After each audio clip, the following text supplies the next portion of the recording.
Welcome back to Brief Recess. We're going to get into Under Oath. We're going to do a deep dive with our good friend of the podcast, Seth Porges. We're going to talk about SantaCon and your incredible documentary. So welcome back. It's great to be here. Good to see you. Last time you were here, we were talking about people getting shredded up at Action Park. We sure were. And now we're going to talk about people getting shredded up at SantaCon. Absolutely. Different kind of shredded. Yeah, right? different kind of shredded. I mean, I feel like someone's gotten flayed alive at SantaCon, right? I feel like there's been some serious injuries. I feel like I've witnessed them. I feel like I would know about this. Yeah. And the problem with SantaCon, not to just immediately start complaining, but I'm a New Yorker. Yeah. I'm a total yenta. The way that it springs up on you like an edible. Yes. It hits you in the back of the fucking head when you least expect it. It's right when you're like, I'm going to go buy some Christmas ornaments, or I'm going to meet up with that friend or colleague for that holiday cocktail. And you just so happen to pass through the East Village. Right. I think there's like a direct correlation between how annoyed you will be by SantaCon and the likelihood you would have any idea when it's going to happen. Yes. Well, that's, You know? yeah, that's the thing, because you this is what happened to me. Anytime I've encountered SantaCon, it's been completely by accident. Yes. And then I'm like, fuck, it's today? Is it today? Yeah. Yeah. And at first you're like, okay, it's one Santa. They're going to work at Macy's. You don't know. And then you see the other and you're like, oh no. What day is it? Yeah. And it's always a guy named Brian. Yeah. And in the Santa And a girl named Becca. Yes. So people who are not from New York who are watching or listening, could you please explain briefly what SantaCon is? Yeah. So SantaCon, which doesn't just occur in New York, of course, New York's is the largest and most infamous of them, is this incredible day, typically in kind of early December, when up to tens of thousands of folks dress like Saint Nick and invade New York City and just kind of have their way with the town. The reputation, of course, whether earned or not, is that they get a little debaucherous, use the fact that they're all dressed the same and therefore fairly anonymous to kind of be their worst selves. The reputation is it's like, 22-year-olds from Hoboken for the most part. Yeah. Baby's first day drinking, like that kind of thing. People who may not necessarily be the best at holding your liquor.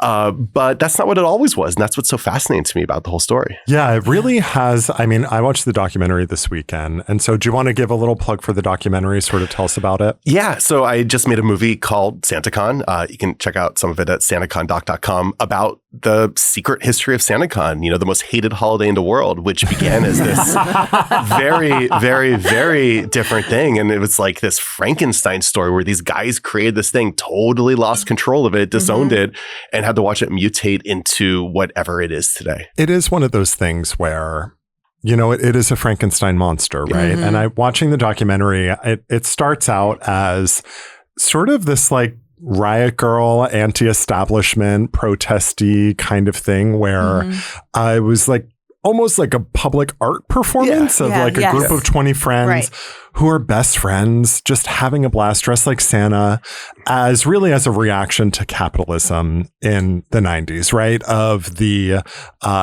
90s commercials, everything is getting commodified. Christmas is for sale. And what really struck me about it when I was watching it was I was like, wow, it kind of became the thing that it was rejecting at its infancy. Like these Santas were just kind of wandering around the Pacific Northwest, San Francisco, causing trouble, being debaucherous, and now it's become a ticketed event sponsored by corporations and brought to you by. Yeah, I mean, I was sort of joked that everything eventually becomes SantaCon. And the reason the story jumped out to me was because I saw it as this like, it's the life cycle of all ideas, right? Yes. You create something, the masses take hold of it, turn it into something else, and you watch it before your eyes transform. And to me, that was like, wow, like SantaCon just feels like it's about like everything in this world that we, in shitification, like the way systems get corrupted and manipulated.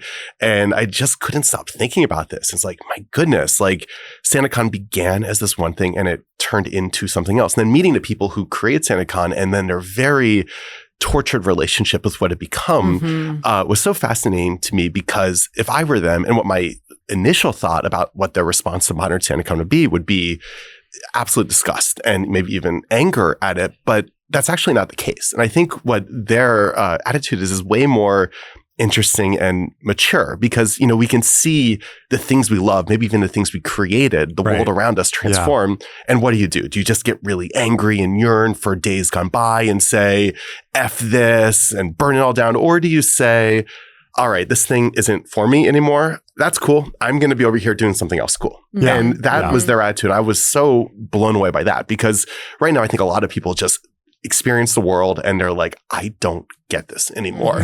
And the easy response is just to be really angry, pissed off, and miserable. Yeah. And instead of that, you can also be like, you know what? I'm just going to continue to try to build new things. And that really, I love that. Yeah. Let me ask you, when you decided that you were going to do this, was there anybody who had been a part of it originally who was just like, you know what? No, I don't want to talk to you about it. You know, we had a lot of people in our film, kind of all the early creators, and some of them are more camera shy than others. But I think, you know, these were all a tight-knit group of friends. It was a group called the Cacophony Society. It was sort of these like anarcho prankster post-Dada folks who would just basically do random stuff. And none of it was created with the intent of maybe ever happening again or being a business or any of this sort of stuff. But every once in a while they would create something that for some reason or another just kind of like it just took off. Yeah. So they also created Burning Man, as you guys know.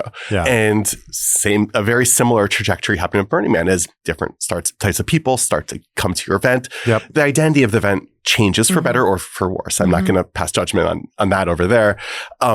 And these guys, you know, they sort of saw their baby change. That people, you know, there's a couple folks who maybe would have liked to go on camera just did a scheduling or logistics. You can never get everybody. But I think we got everybody we really want. Okay. Yeah. Yeah. Cool. Yeah. As you're making this movie, right? I mean, what were some of the challenges, right? I mean, when I was watching it, I was like, wow, he really had to film in a lot of different places.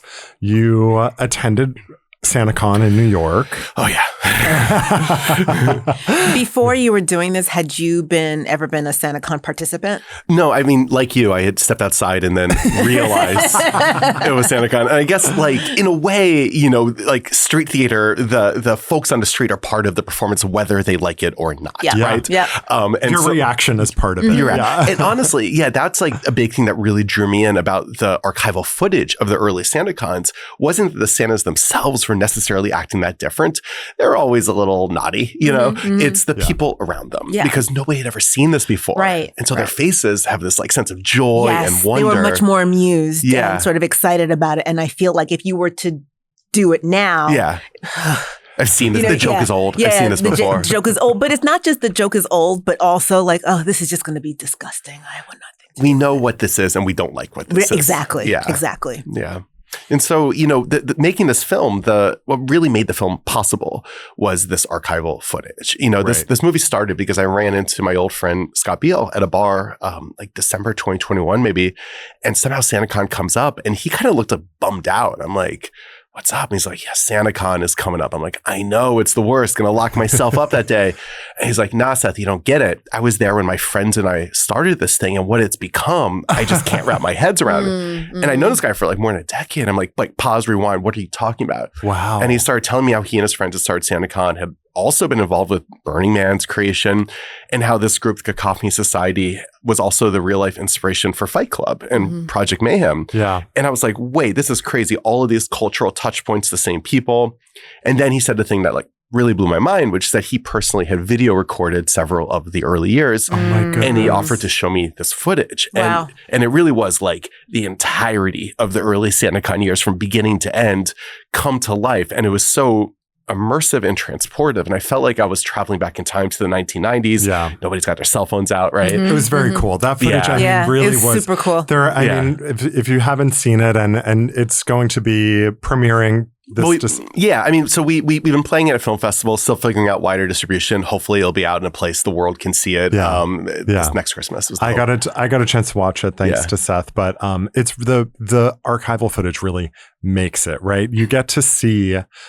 You felt like you were there with them. Yeah. Like you really felt like you were part of this group of friends. I mean, it was very well structured and I could see you absolutely manipulating it from behind the scenes to make it really, the interviews with people were just like so thoughtful. They were so good. And I loved seeing the reactions of the people who were like trying to explain to us what they had been thinking when they were doing this. And they're just like, well, that's not what it is anymore. And also how they don't necessarily all agree. Like to some of them, it might have been like this protesting of commercialism and capitalism and Christmas. But to others, it was just, the point was that it had no meaning. It's this piece of absurdism and surreality. The one story of the guy, the one Santa, they went to, I think, Portland or maybe LA, and he wore the same Santa outfit for like 3 days. Yeah. After setting it on fire. And set it on fire. Yeah. It melted to his skin, and he wore it for 3 or 4 days and got on the plane and flew home in the Santa suit. That's the great Reverend Al. And so he would do this thing where at the end of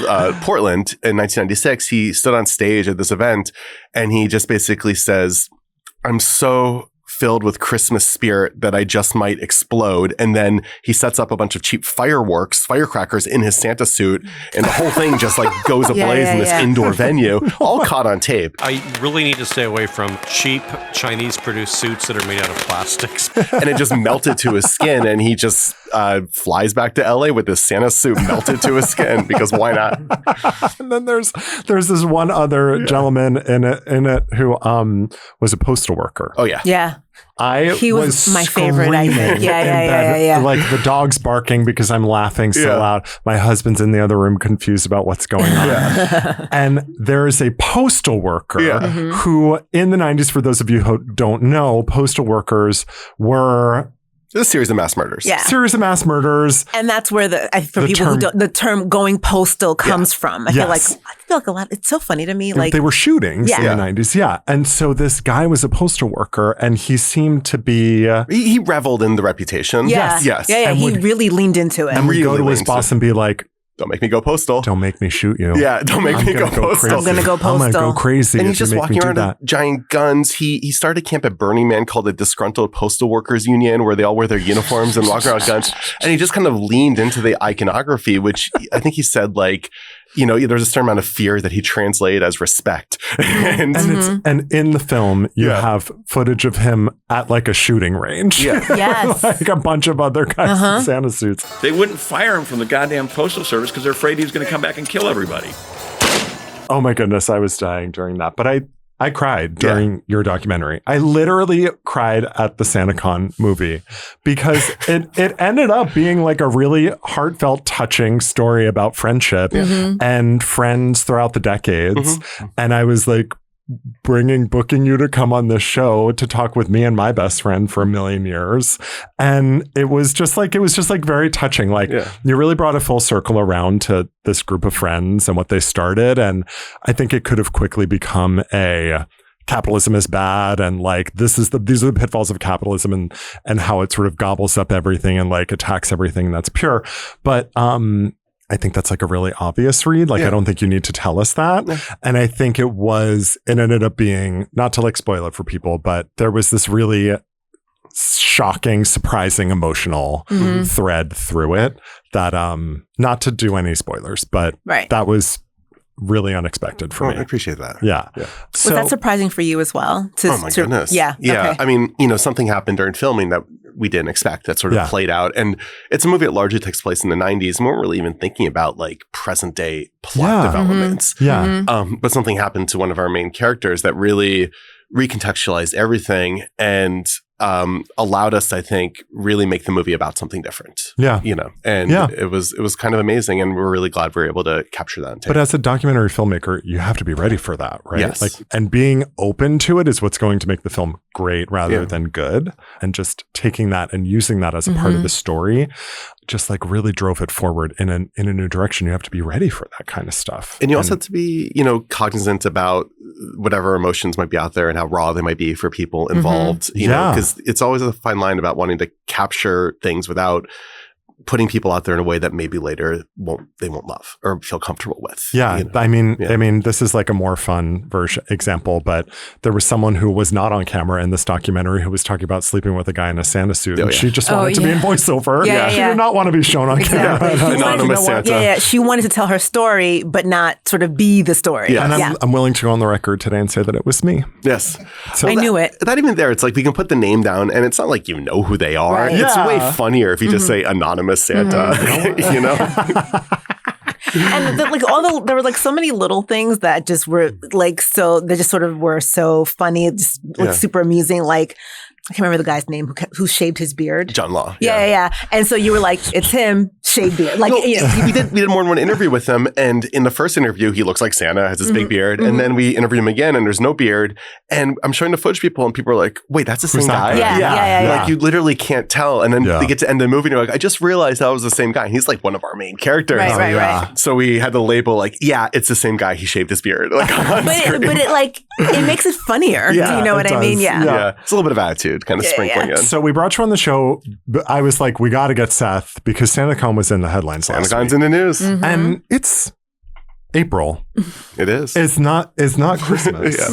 Christmas isn't here. And SantaCon's in the news because the CEO was just brought up on fraud charges. And I wanted to talk to you about it. Are you aware of Stefan Pildes, who's allegedly misled attendees and businesses marketing SantaCon and misused the funds that were supposed to be going towards the nonprofit of SantaCon, which is supposed to be helping children? Kids, I think. Who knows? I mean, yeah, I'm aware. I mean, this is the thing about this, and this is like such a distinction that is really important to make, is the original people, when they started SantaCon, it was never a business. It was never a trademark. It was never a piece of IP. It was never a brand. It was an idea. And it came of age kind of when the internet became the internet as we know it, and it spread. And as it spread, people said, oh, I can start my own SantaCon. And they did. So SantaCon started popping up all over the world as the original creators who had, created this open thing that anybody could do, by design, they never wanted control of it. But part of ceding control to the world is accepting that sometimes the world will do weird things with your ideas, right? Oh yeah. And so this SantaCon and this organization and this organizer, of course, have nothing to do with the original folks who did it. I just want to make sure it's very, very clear here.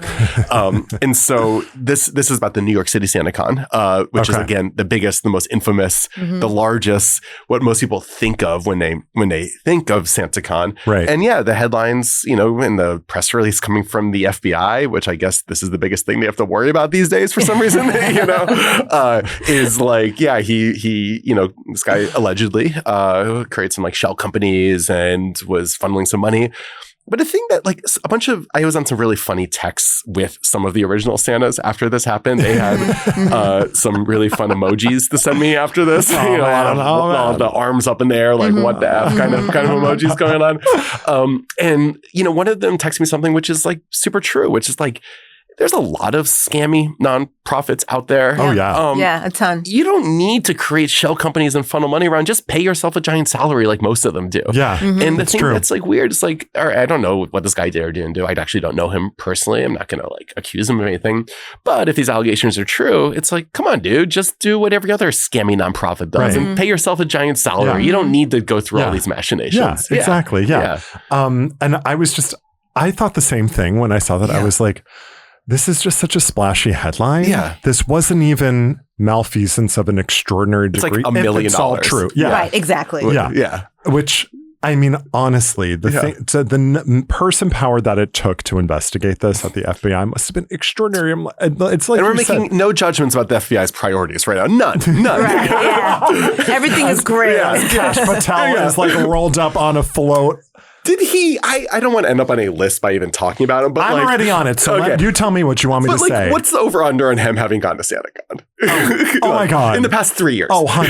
Absolutely. He was at SantaCon. Yeah. No. Cash? Yes. Oh, honey. Yeah. He was organizing a group. I just feel like, I'll say what I want, but I feel like if there's any debauchery going on, he's probably there, right? I mean, right now, they literally, he just sued $250 million because of an article about him being wasted and missing all these meetings, and they needed like a battering ram to get through a hotel door where he was passed out. Most SantaCon coded FBI director since, certainly more than Mueller, probably more than Comey. Like, I think this guy's, if we're going to guess, ranking FBI directors by likelihood of going to SantaCon, probably near the top. CJ, put a scale up on the screen. Right. Each FBI director on the SantaCon. Where's Hoover on there? Where's all of them? There's the sexuality spectrum, but there's there's also the SantaCon. The Santa Spectrum. Yeah, SantaCon is a spectrum. It is. Yeah, it's beautiful. And you know what the thing about spectrums, you're on it no matter what. Yes. Even if you're all the way at one end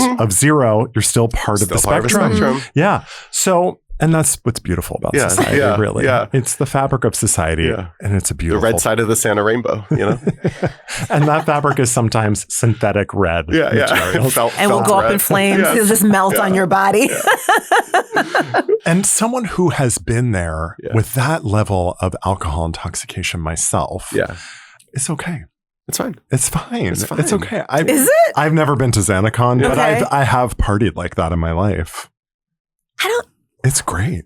Why? It's. I had a blast. Really fun memories. I mean, I suppose St. Patrick's Day. Yeah. Come on. Yeah. Where do you see SantaCon going?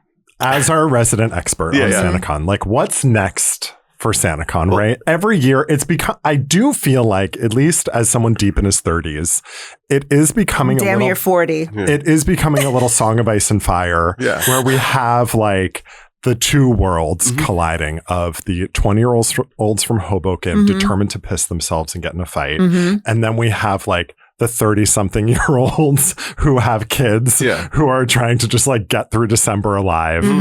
Where is there going to be a civil war? Like, what do you see on the horizon? What is like season 4 of SantaCon? What's season 4 of SantaCon? Is it a race riot? Like, what is it? It's a good question. So SantaCon, you know, I mean, of course, this thing. Like, some people ask me, like, is this the end of SantaCon? I'm like, no. Of course, it's an idea. No, no. Yeah, like, first of all, is anybody? You ask 1,000 Santas at SantaCon, who's the head of this? I don't know. They didn't even know it that they had to pay to a nonprofit to go. Yeah. They don't even know. They're just like, it's a wristband. It's a party. Who cares? If anything, it probably makes it like a little more transgressive. Like, we're going to the scammy thing. We're going to the con. Like, we're all watching the documentaries about cons. We love this stuff. It's like your front row seat at the con, at the scam right there. Absolutely. You know, and if you're a kid coming in from Hoboken, you're like, oh, what? Like, $5 for my wristband isn't going to this thing that I was told it was. You never read the fine print. Who cares? Exactly. Yeah. Has SantaCon been trademarked? Well, that's, you know, when the original creators created it was designed to be this big open thing. Now, I think there's, you know, don't quote me on this, but I think there are certain like organizations and groups and local, perhaps the New York one, who have their own trademarks associated with this. And I am sure that some of them have attempted to own various aspects of this. But when these guys created, the whole point was to make it open. Yeah. Like, it's an idea to everybody. Or also, it was never something that was supposed to repeat itself. It was like a Coffee Society would create these like one-off things. And then, all right, the next year they decide to do it again. And the next year they decide to do it again. And next thing you know, it kind of goes viral. And like other people are doing it. And it was sort of like this proto flash mob when they started. Like, the term flash mob didn't even exist. But that's basically what it was. I want to ask you about Coachella. Sure. Have you been following what's happening with Coachella at all? If not, I'm happy to do a quick breakdown. Fill me in, my friend. Yeah. So similar to Burning Man, similar to SantaCon, Coachella was once this pure thing that then got corrupted by the wrong type of person goes, and then it becomes that type of group of people go, and a lot of influencers go. And it's now become a little bit of like oversaturated late stage capitalistic hellscape, right? We're like putting branding on branding on branding. Yeah. And it's supposed this branding brought to you by this branding. Yes, exactly. And it was supposed to just be like this fun concert out in the desert. And now it's become just like ridiculous. And brands are flying influencers out. And so this past year, and it's still kind of ongoing, these influencers that were flown out were getting really ragged on for like taking the free seat from Starbucks to go and do the Coachella thing. And I do feel like the coolness and the exclusivity of Coachella is gone. Yeah. No one wants to go now. Gone like 10 years ago. It was probably gone like 10 years ago. But now it's like, I don't even think the influencers are going to want to go because so many people got shit for it this year. Well, when these things, the problem is like the modicum of cool that people are attempting to capitalize on. You got to keep that spark alive somehow. Yeah. And when you totally put that blanket on the fire, which is what happens with all of these things, eventually brands don't even want to be a part of it, right? Yeah, you know, it becomes so oversaturated. It becomes too available. There's no exclusivity anymore. Yeah, it's just so watered down at this point that it's just not cool anymore. I mean, I can't tell you how many times like just randomly scrolling on social media to see like, and it's always like the same kind of person. Come with me and see, while I do this is my clothing haul for Coachella, and and it's. But I know what is like New York Mag has a thing where it's like the backlash and then your the back, white girl voice is so good. Come with me.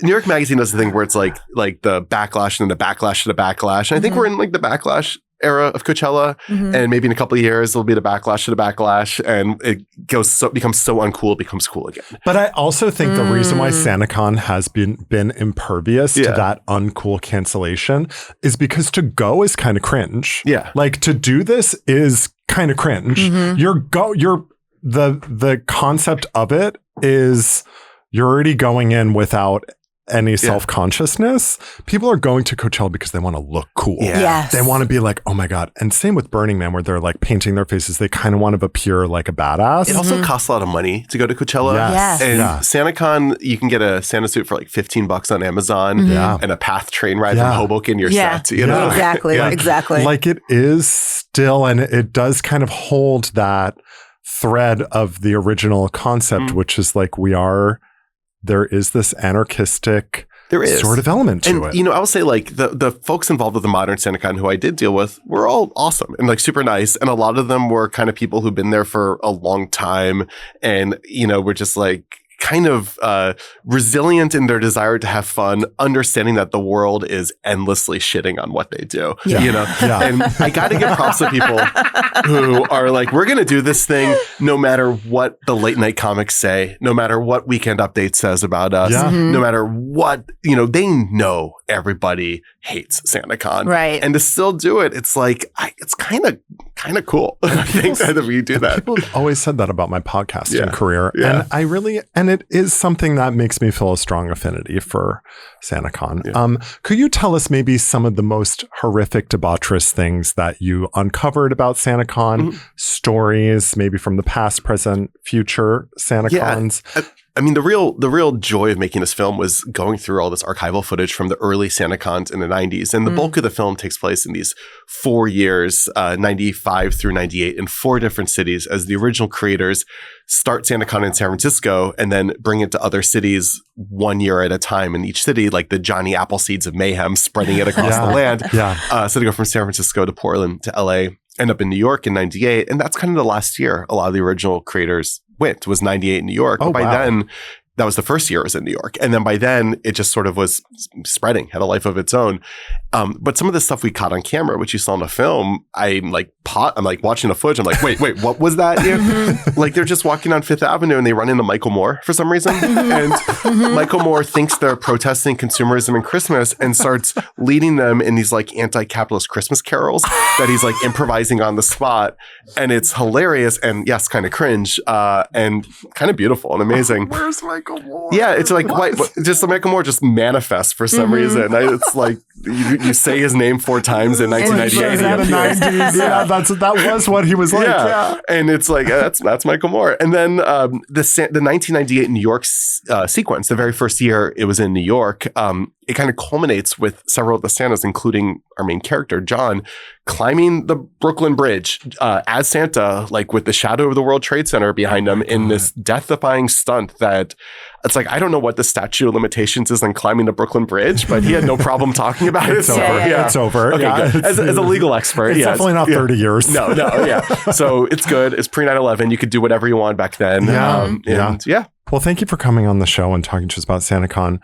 Any other groups that you're really you've already done Action Park. You just did SantaCon. I mean, you can still see Class Action Park of mine on HBO Max, How to Rob a Bank, another movie I made. It's on Netflix, SantaCon, hopefully coming soon. You can check out info on SantaCondoc.com. And, honestly, if anybody's got leads about cool stuff and knowing what I'm into, reach out to me. Like, I'm easy to find. People have gotten a sense a bit about what you're sort of focused on. Yeah. What's the best way? You can find me on social. Okay. Seth Porges. Yeah. Next one, just do like a request for a documentary. Yeah. If you could do Pablo Escobar's zoo. He's got the hippos. The hippos. I think that could be really cool. If you want to go global, I think that could be an interesting angle because the hippos are now destroying the ecosystem, but there's all this tourism. And I love this story so much. Yeah. The people in the area are now using the hippos as a way to make money. Hey, do you want to come see Pablo's hippos? Here they go. But the hippos are wreaking havoc. Yeah. They're killing people. And like apparently their scat is super toxic to the area. Also, I would love to know. In terms of like animals to mess with, hippo is at the bottom of the list. Do not mess with hippos. Yeah, no, they will mess but you I up. kind of love them. Yeah. I do. I'm obsessed with them. They're hungry. Yeah, they're not carnivores. They'll just kill you because they want to. Oh, yeah. Which I kind of love. It's so beautiful. It's so beautiful. It's such a great trait to have in our film. Yeah. I feel like my next tattoo is going to be a hippo with an open mouth. Right. I love them. We're going to take a break. Thank you for coming on the show. Thank you, Seth. It's good to see you. Great to be here. Thank you so much.